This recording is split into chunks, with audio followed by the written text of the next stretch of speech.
شب 29 به 30 مارس سال 2023 در دهه یشم جماعت دیوت به نام باقی رحیمزاده نویه رشت شخصان نامعلوم صرف مغازه خوراکواری متعلق به ساکن دهه مذکور نظریه فیور محمد رخنه نموده داخل مغازه شدند و به قول نام برده قسمی از مال و کالا و 8500 سومانی پول نقد را به یغما بردند.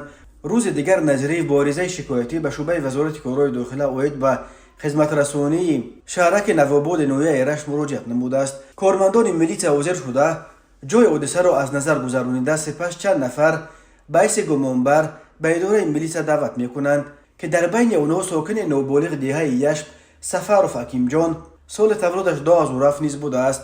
به گفته منابع پایگاه خبری بامداد، چون سفرف نابالغ به شعبه کادرهای داخلی برای بازپرسی حاضر می شود، کارمندان فوری این نهاد احیازاده بلال و یک همکارش اینچنین مفتش اداره مذکور که به ما میسر نشد نام و نسبش را پیدا نماییم، نابالغ را زیر فشار و لطکوب قرار میدهند تا دزدی را به گردن بگیرد.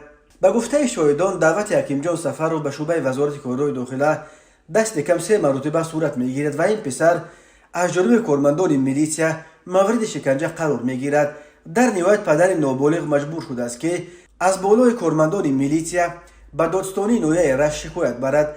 بنا به اطلاع دریافتی، دادستانی نک به تحقیق قضیه شروع نموده است.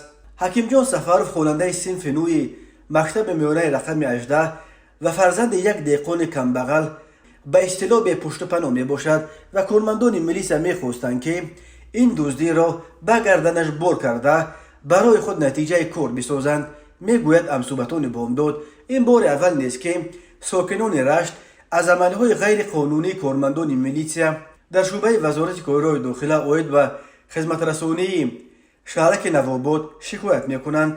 از جمله احیازاده بلال، کارمند اپراتیوی این شعبه که در گذشته باعث مفتش کار و فعالیت میکرد، الکی در اولهای سال 2000 برای عملهای غیر قانونی از وظیفه اشغال نمودش سبکدوش گردیده بود، ولی دری نگذشته باز هم به همین شعبه میلیسیا باعث کارمند فوری به کار برگشت و تا کنون فعالیت دارد. همسر دوم احیازاده بلال، دختر معاون سردار شعبه وزارت کارهای داخله اوید و خدمت رسانی شهرک نواباد ایدزاده زبیدالله بوده.